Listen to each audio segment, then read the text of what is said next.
नमस्कार दोस्तों, Indian technical training centre में आपका स्वागत है। आज हम लोग इस वीडियो में बात करेंगे कंप्रेसर चेक करने का सही तरीका। कंप्रेसर सही है या नहीं, कितना स्टेप में आप चेक कर सकते हैं। कम से कम 4 से 5 स्टेप में लेकर चलेंगे और एक एक तरीका को समझेंगे। आप लोग सोच रहे हैं कंप्रेसर चल रहा है तो सही है, या रनिंग स्टार्टिंग कॉमन बता रहा है तो सही है। आपका रनिंग स्टार्टिंग कॉमन ही बतलाएगा और कंप्रेसर चलते भी रहेगा, फिर भी कंप्रेसर खराब माना जाता है। बहुत बार ऐसा होता है। यही चीज़ हम लोग एक एक स्टेप को क्लियर करते चलेंगे, क्या चीज़ चेक करने से क्या चीज़ क्लियर होता है। आप लोग इस वीडियो में बने रहिएगा। तो सबसे पहला स्टेप हम लोग लेते हैं यहाँ पे वीडियो में, रेजिस्टेंस चेक करने के लिए। रेजिस्टेंस चेक करने से क्या मालूम पड़ता है कि नहीं।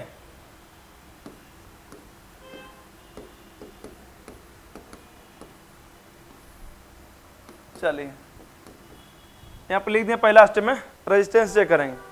हम लोग क्या करेंगे, मल्टीमीटर लेंगे और उसको क्या करेंगे, रेजिस्टेंस के रेंज में, यानी कि ओम के रेंज में हम लोग सेट कर देंगे, किलो ओम या मेगा ओम। इस तरह से आपके पास मीटर है, उसके हिसाब से आपको सेट करना पड़ेगा। और जब हम लोग उसके सेट कर देंगे, उसके बाद क्या करते हैं, जो भी कंप्रेसर आपके जैसे यहाँ पे है, हार्मेटिक कंप्रेसर है, यहाँ पर रोटरी कंप्रेसर है, ये आपका एसी लगता है, window AC, split AC, tower AC, और ये जो है आपका फ्रिज, डिफ्रीजर, वाटर कूलर, ये चीज़। तो हार्मेटिक कंप्रेसर उसमें लगेगा। ये दोनों कंप्रेसर है। दोनों कंप्रेसर में देखिए, जहाँ हम लोग पावर सप्लाई देते हैं, जहाँ हम लोग पावर सप्लाई देते हैं, तो वहाँ पर 3 टर्मिनल निकलता है।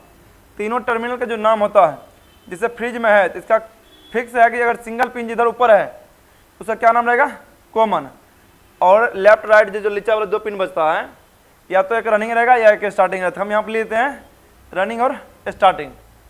उसी तरह इसमें 3 पिन है, तो इसमें फिक्स नहीं है किधर का पिन कॉमन रहेगा, किधर का पिन रनिंग रहेगा।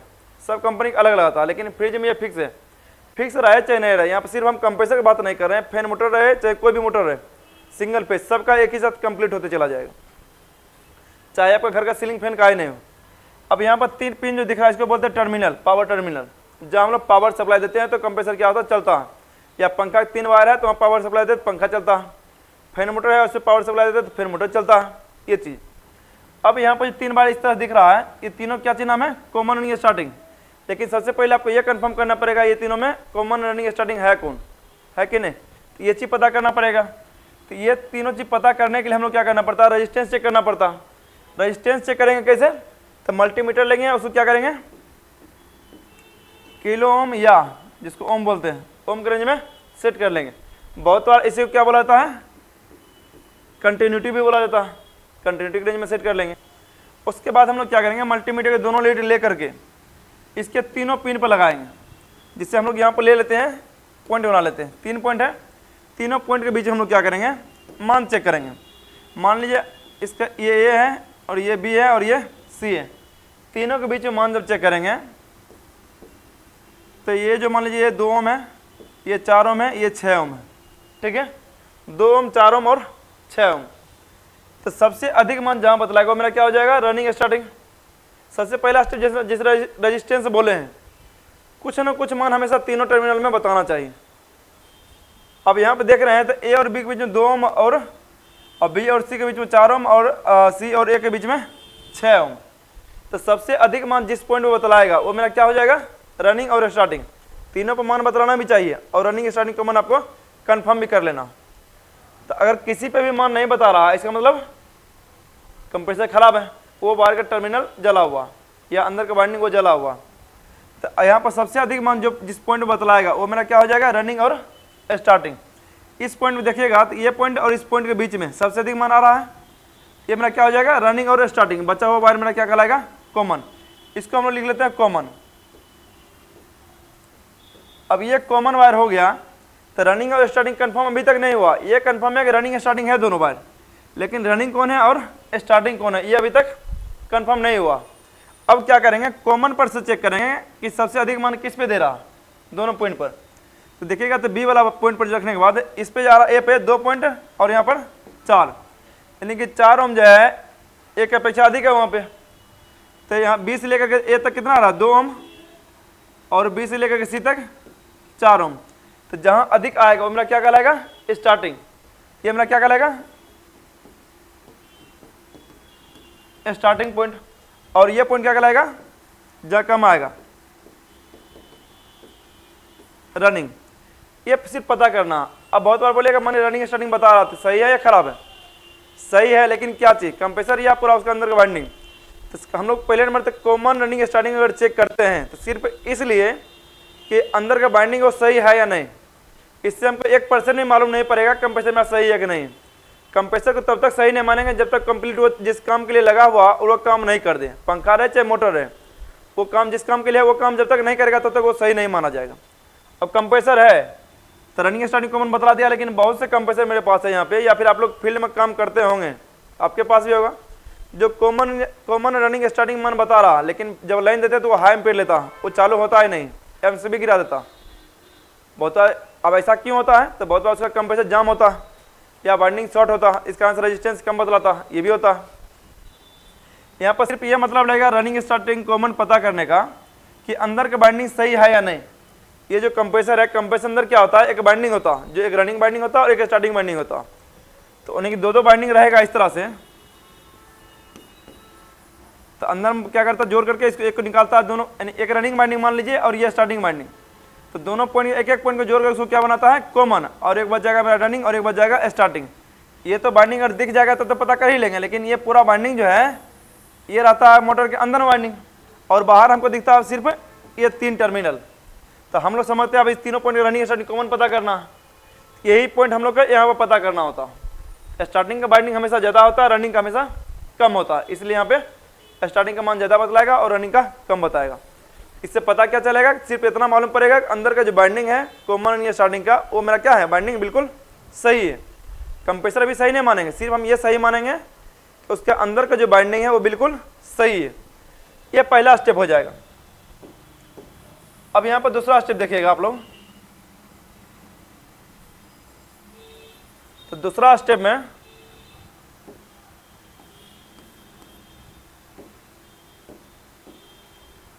बॉडी अर्थ चेक करेंगे।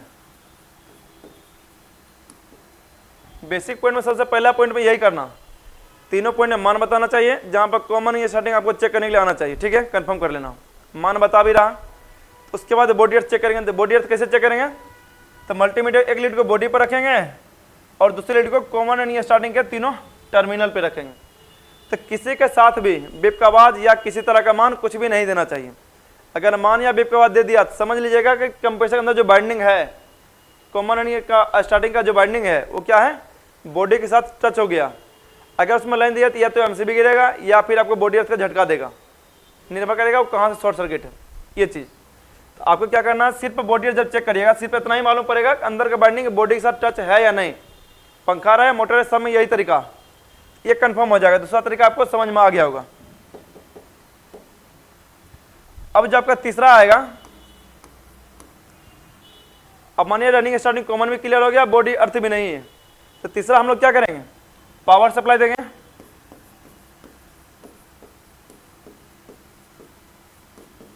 पावर सप्लाई देंगे सही। अब देखिए हमारे कंप्रेसर है, ये 1.5 टन केसी है, मान लिया 1.5 टन केसी का कंप्रेसर है। दूसरा इसी में आउटडोर में जो है फैन मोटर भी लगा हुआ। अब यहाँ पर निर्भर करेगा पावर सप्लाई दोनों 220 चाहिए, 220 दे रहे हैं।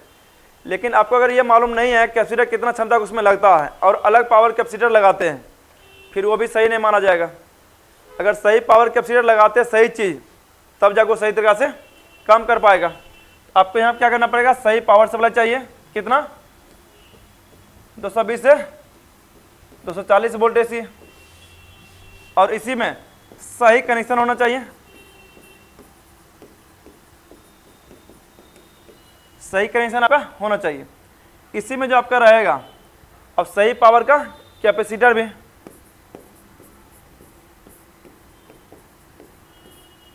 सही पावर का कैपेसिटर, ये 3 चीज यानी तीसरा पॉइंट हम लोग 3 चीज के मेंशन किए हैं कि पहले ना पावर सप्लाई सही होना चाहिए। मानिए आपका कंपोनेंट बिल्कुल सही है, जो भी कंप्रेसर है कंप्रेसर बिल्कुल सही है, सब कुछ सही है, लेकिन पावर सप्लाई कम आ रहा है या अधिक आ रहा, तो आपका कंप्रेसर है फैन मोटर वो सही तरीके से काम नहीं कर पाएगा। हो सकता है वो चालू करते ही जल जाए या हाई एम्पीयर लेना शुरू हो जाए या स्टार्टर ही नहीं ले। आपको अगर इसके बारे में नहीं मालूम रहेगा तो आप सोचिएगा कंप्रेसर ही खराब है, लेकिन दिक्कत कहाँ रहेगा, पावर सप्लाई में। दूसरा चीज़ यहाँ पर लिखे हुए हैं सही कनेक्शन। अगर आपको सही कनेक्शन करने के लिए नहीं आता है तो भी आप सोचिएगा कंप्रेसर खराब है। पहले कनेक्शन करने के लिए आपको बिल्कुल सही आना चाहिए। तो कनेक्शन इसका होता कैसे है ये समझिएगा। मान लीजिए ये 3 पॉइंट है, एक कॉमन है और एक रनिंग है और एक स्टार्टिंग है। ये तीनों टर्मिनल जो है ये तीन नाम होता है, एक कॉमन, एक रनिंग और एक स्टार्टिंग। अब पावर सप्लाई मेरे पास कितना रहता है, दो रहता है, न्यूट्रल और लाइन। तो हमेशा हम लोग जो कनेक्शन करने का सही तरीका क्या है, तो न्यूट्रल हमेशा कॉमन पे देना। आप न्यूट्रल चाहिए तो रनिंग स्टार्टिंग पे भी दीजिएगा तो चलेगा, उसमें कोई दिक्कत तो नहीं है। लेकिन न्यूट्रल हमेशा कॉमन पे देने से एक फायदा क्या होता है, जो कॉमन होता है हमेशा रिटर्निंग पथ कहलाता है। रिटर्निंग पथ कैसे है समझिएगा। अभी आगे हम लोग लाइन लेंगे तो लाइन कहाँ देंगे, रनिंग पे, और रनिंग पर से क्या करेंगे हम लोग, कैपेसिटर जोड़ेंगे, कैपेसिटर से स्टार्टिंग पे। अगर हम इस तरह से कनेक्शन करते तो ये बिल्कुल सही कनेक्शन कहलाएगा। कैसे, जिसको हम लोग PSC कनेक्शन भी बोलते हैं। अब यहाँ पर जो है सही कनेक्शन कैसे कहलाएगा, अगर हम इसको न्यूट्रल को इधर करते हैं और लाइन को इधर करते हैं तो बिल्कुल सही नहीं माना जाएगा। कैसे, यहाँ जो कैपेसिटर लगाए हैं, अगर रिटर्निंग में हम लाइन अगर इधर देते हैं तो लाइन इधर जाएगा, फिर घूमते हुए रनिंग से पावर सप्लाई निकल जाएगा ना जी वहाँ पे, फिर कैपेसिटर तो बूस्टर पर काम नहीं किया, सिर्फ रिटर्निंग करंट का काम करेगा यहाँ पे, वो सही तरीके से काम नहीं कर पाएगा। जब इसका बूस्टअप धक्का पड़ेगा वायर पे, तब वो सही तरह से काम कर पाएगा। ऐसे भी कॉमन हमेशा रिटर्निंग पथ होता। तब जब हम लोग यहाँ पर पावर सप्लाई देंगे इस पे, तो रनिंग पर पावर सप्लाई जाएगा ही, साथ में कैपेसिटर पर जाएगा, और कैपेसिटर से निकलेगा तब जाके स्टार्टिंग वाइंडिंग पे धक्का पड़ेगा, और तब जाके मोटर सही तरह से स्टार्टअप ले पाएगा। और यही गलती अगर आप करते हैं कि लाइन को देते हैं कॉमन पे, तो वो काम आप सही से नहीं कर पाएगा। ये रिटर्निंग करंट का काम हमेशा करेगा, लेकिन स्टार्टअप पॉइंट का जो काम होता है वो सही तरीका से नहीं कर पाएगा।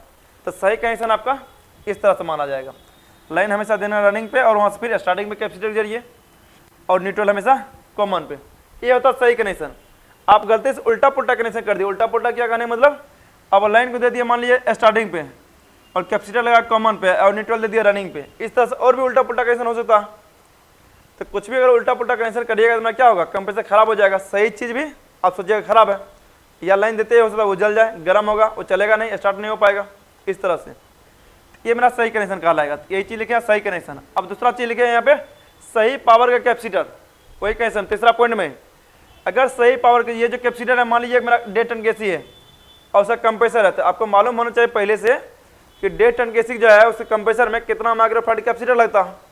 अगर 2 टन के सी है तो उसमें कितना माइक्रोफैराड कैपेसिटर लगेगा, कंप्रेसर के लिए, फैन मोटर के लिए, ब्लोअर मोटर के लिए, सबके लिए अलग अलग क्षमता का कैपेसिटर लगता है। ये चीज़ आपको पहले से मालूम होना चाहिए। तो ये चीज़ डाटा, इसका डाटा एक वीडियो हम लोग बनाए हुए हैं जिसमें सारा चीज़ में लिखाया गया कि किसमें कितना माइक्रोफैराड कैपेसिटर लगेगा, कितना एम्पेयर लेता है, कितना मतलब टन पता करने के बाद हर एक चीज़ उसमें बतलाया गया। अब इसमें देखिएगा कैपेसिटर, जिससे अभी तुरंत बतलाया 1.5 टन के एसी है कंप्रेसर उसका। अब कंप्रेसर में 1.5 टन में कितना माइक्रोफैराड कैपेसिटर लगता है, उसमें कितना लगेगा 40 से 50 माइक्रोफैराड का। अब आप जाके लगा दिए मैंने 60 माइक्रोफैराड का, चालू हो भी गया तो कुछ देर बाद वो जल जाएगा। या आप जाके लगा दिए मान लीजिए 60 के बदला वहाँ पे, या 40 से 50 के बदला वहाँ पर लगा दिए मान लीजिए 20 का, हो सकता है स्टार्टअप में नहीं ले, हो सकता है स्टार्टअप ले भी लिया तो बहुत ज़्यादा हाई एम्पेयर ले रहा, कारण स्टार्टअप तो लेगा नहीं सही, तो वो सही पावर से जब उसको पावर धक्का नहीं मिल पाएगा तो वो स्टार्टअप सही से ले नहीं पाएगा, जिस कारण से वो क्या होगा, हाई एम्पेयर लेगा। इसलिए हम लोग सोचेंगे भाई सही कंप्रेसर, अगर नया कंप्रेसर है तो हम लोग सोचेंगे नया कंप्रेसर भी खराब है। या फैन मोटर है, मानिए कि आउटडोर फैन मोटर है, वहाँ पर लगेगा 3 माइक्रोफैराड कैपेसिटर, हम लगा दिए 10 माइक्रोफैराड का, या गलती से कंप्रेसर कैपेसिटर उसमें ऐड कर दिए, तो फैन मोटर लाइन देते हैं क्या होगा, फैन मोटर जल्दी से जल्दी वो जल जाएगा, तो भी कंप्रेसर हम लोग समझेंगे या फैन मोटर समझेंगे खराब है। तो यहाँ पर हम लोग सही कनेक्शन करना और सही पावर के जो उसका पावर चाहिए, जितना उचित पावर कैपेसिटर लगाएंगे तब जाकर सही तरीके से वो स्टार्टअप ले पाएगा। क्लियर है, यही होता है सही पावर का कैपेसिटर लगाना।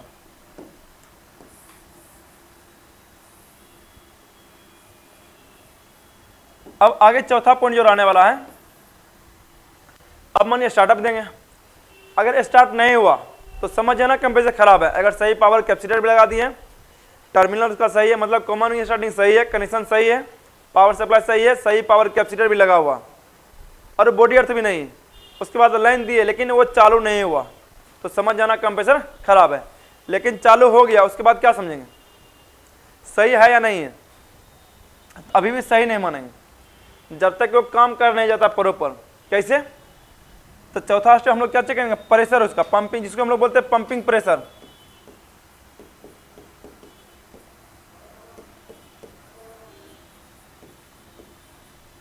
इसको क्या बोलेंगे, पंपिंग प्रेशर।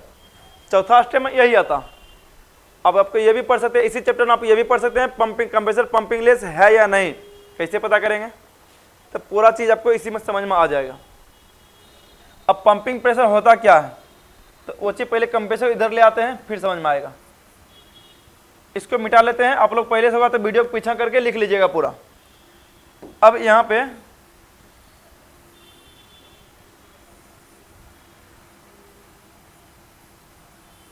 चलिए पूरा मिटा लिए हैं। अब पंपिंग प्रेशर समझिएगा। मान लीजिए इसका कनेक्शन हम पूरा कर दिए, कैसे कनेक्शन भी कर ही देते हैं, एक न्यूट्रल लेते हैं और एक लाइन लेते हैं, न्यूट्रल को लेकर के दे देते हैं आपका कॉमन पे और लाइन को लेकर के रनिंग पे, यहीं कैपेसिटर लगा करके स्टार्टिंग पे चालू कर दिया और ये चालू हो भी गया। चालू होने मतलब कंप्रेसर काम क्या है, लो प्रेशर गैस को हाई प्रेशर में कन्वर्ट करना, लो प्रेशर गैस को हाई प्रेशर में कन्वर्ट करना। अब लो प्रेशर गैस किधर से लेगा, हाई प्रेशर किधर से निकलेगा, है कि नहीं। इस कंप्रेसर में देखिएगा 3 पाइप दिख रहा, 3 पाइप में एक मेरा क्या होता, चार्जिंग पाइप होता और एक सेक्शन पाइप होता और एक डिस्चार्ज पाइप होता, 3 पाइप है। तो सेक्शन और चार्जिंग पाइप दोनों लगभग सेम रहेगा आपका, दोनों सेम काम होता खींचना। तो एक को बंद रखेगा जहाँ से गैस चार्जिंग करना है और एक रहेगा जो सेक्शन लाइन जहाँ कूलिंग कॉइल में जाकर के जुटा हुआ रहता। अगर आप ऐसे काम करें तो आपको मालूम होगा पहले से। अब इसमें देखिएगा तो ये पाइप और ये पाइप दोनों का साइज बिल्कुल सेम है। तो हम लोग क्या करें, मान लेते हैं एक पाइप जो है मेरा, ये मेरा चार्जिंग पाइप है। कौन सा है, चार्जिंग पाइप। उसको हम लोग पूरा मुंह को बंद कर दिए और अब इधर बचेगा एक सेक्शन पाइप और एक डिस्चार्ज पाइप। यहाँ पर लिख देते हैं, ये चार्जिंग पाइप हो जाएगा, ये डिस्चार्ज पाइप हो जाएगा और ये सेक्शन पाइप हो जाएगा, बंद कर दिए।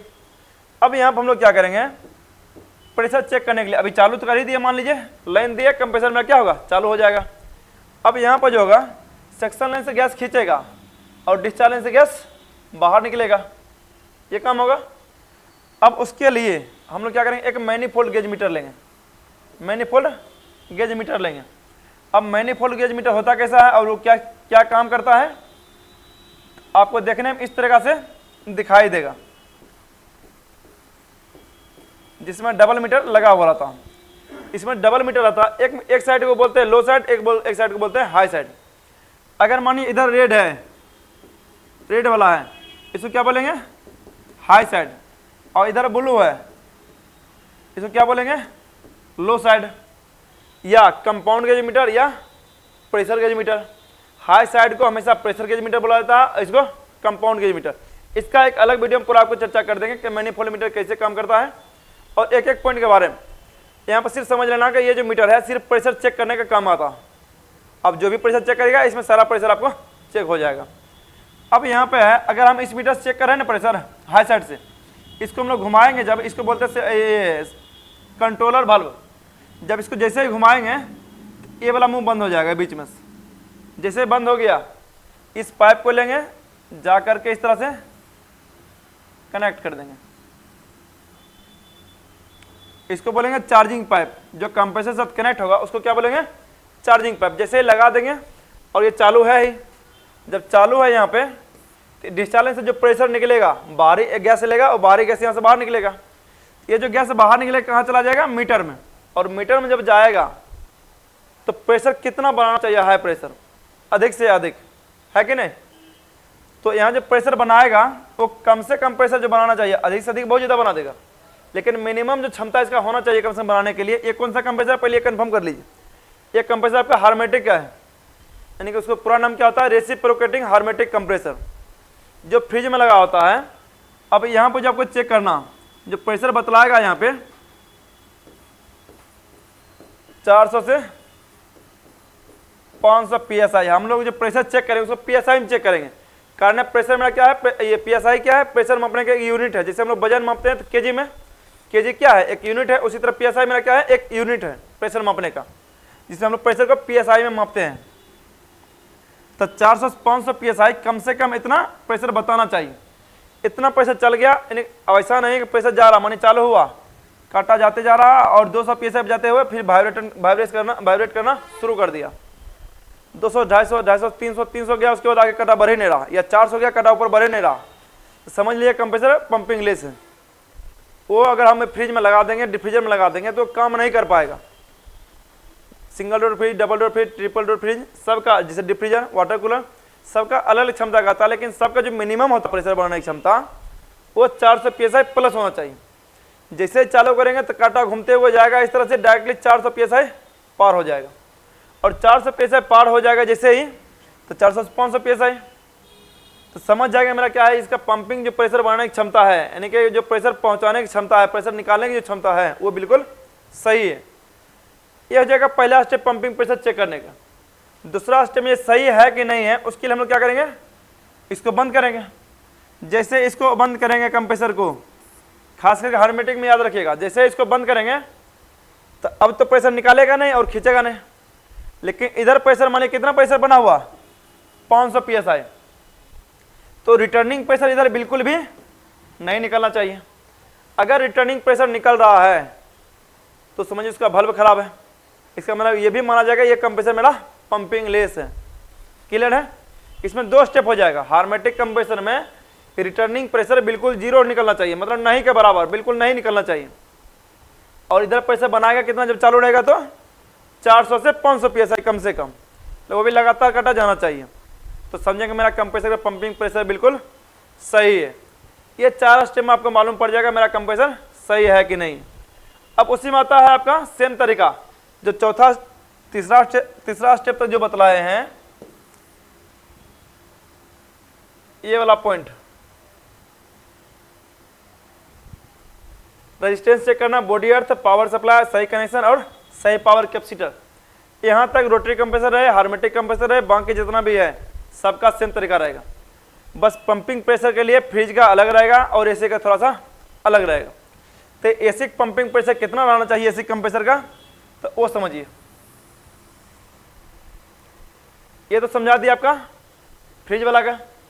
अब एसी वाला पंपिंग प्रेशर कितना रहेगा, उसके लिए क्या करेंगे, एक मैनिफोल्ड और बनाते हैं। अब यहाँ पे मैनिफोल्ड लेंगे,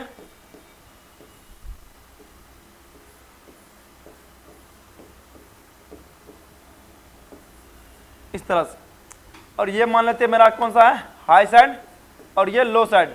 लो साइड को कंपाउंड गेज मीटर और हाई साइड को प्रेशर गेज मीटर। याद रखना, ये हमेशा रेड में आएगा और ये हमेशा ब्लू में आएगा। अब हम हाई साइड से हमेशा पंपिंग प्रेशर जब भी चेक करेंगे तो हमेशा हाई साइड से। तो हाई साइड वाला क्या करेंगे, इसको पहले बंद कर देंगे, बल्ब को जैसे घुमाएंगे लेफ्ट टू राइट, ये मुंह पूरा बंद हो जाएगा ताकि पैसा इधर से कहीं जाए नहीं या फिर बाहर से अंदर आए नहीं। अब इस पॉइंट क्या करेंगे हम लोग, डिस्चार्ज पाइप। डिस्चार्ज पाइप आपको दिख रहा होगा, इधर थोड़ा सा छोटा कर लेते हैं। चलिए, यहाँ पर जो कंप्रेसर दिख रहा है इसको बोलते हैं रोटरी कंप्रेसर, जो एसी में लगता है। अब इस पाइप को, चार्जिंग पाइप क्या करेंगे, मीटर के सामने वाले पाइप को यहाँ से लेंगे, यहाँ से लेकर के डायरेक्टली डिस्चार्ज पाइप में पहुँच जाएंगे, इस तरह से लगा देंगे।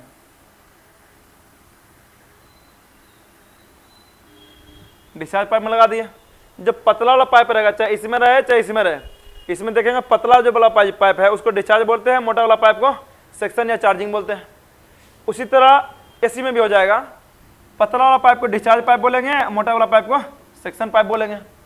तो सेक्शन पाइप से हमेशा गैस खींचता है, डिस्चार्ज पाइप से हमेशा गैस बाहर निकलता है। तो हम क्या किया, डिस्चार्ज पाइप में ही जाकर चार्जिंग पाइप को लगा दिए। अब लगाएंगे कैसे, तो वहाँ पर पिन वाल्व को ऐड कर देना, उसके बाद पाइप को जाकर के लगाएंगे। और जैसे इसको ऑन करेंगे, इसको क्या करेंगे, ऑन करेंगे, तो सेक्शन लेस से गैस खींचेगा, डिस्चार्ज लेस से गैस बाहर निकलेगा। और जब बाहर निकलेगा तो कहाँ चला जाएगा, मीटर में। और मीटर को यहाँ पर बंद किए हुए हैं तो गैस कहीं बाहर निकलने का कोई चांस नहीं है। पैसा इसमें पूरा जमा होगा। तो पैसा जमा कितना पंपिंग प्रेशर होना चाहिए, अब कहेगा समय के लिए, तो समय सबके लिए अलग अलग हो जाएगा। एसी में भी, फ्रिज में भी 1 टन, 1.5 टन, 2 टन, सबका कंप्रेसर कैपेसिटी अलग अलग है। उसी तरह single door fridge, double door fridge, inverter fridge, deep freezer, water cooler, सबका क्षमता अलग अलग है, तो टाइमिंग आपका फिक्स नहीं रहेगा। तो यहाँ जो प्रेशर बढ़ाने की क्षमता रहेगा कम से कम रहेगा इसमें 500 से 600 psi। इसी को हम लोग क्या बोलते हैं, पंपिंग प्रेशर। जिसे इसमें चेक किया तो 400 से 500 psi यहाँ पे, और इसका चेक करेंगे तो 500 से 600 psi मिनिमम बोल रहे हैं, जबकि इसका क्षमता 600 का 1000 psi भी पार कर देगा जी। यानी कम से कम जो बनाना चाहिए 500 से 600 psi। अगर इतना लेकर चला जा रहा, समझिएगा मेरा कंप्रेसर बिल्कुल सही है, तो पंपिंग लेस नहीं है। लेकिन एक स्टेप और प्लान करना है कि हमारा उतना प्रेशर लेकर चल गया, या उससे पहले ही वाइब्रेशन पूरा दे रहा है, उससे ऊपर नहीं लेके जा रहा, समझिए कंप्रेसर में क्या है, पंपिंग लेस है, वो चालू होने के बावजूद भी मेरा कंप्रेसर कोई काम का नहीं है।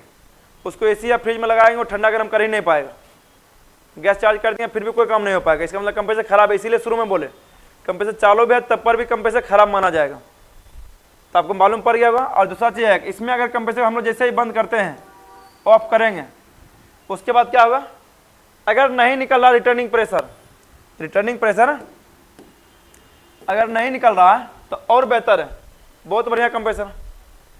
अधिकतर रोटरी कंप्रेसर में ये पाया जाता है, लगभग 80 से 90% रोटरी कंप्रेसर में कुछ न कुछ रिटर्निंग प्रेशर हमेशा निकलते रहता, थोड़ा थोड़ा निकल रहा है, कोई दिक्कत नहीं, वो कम आ जाता।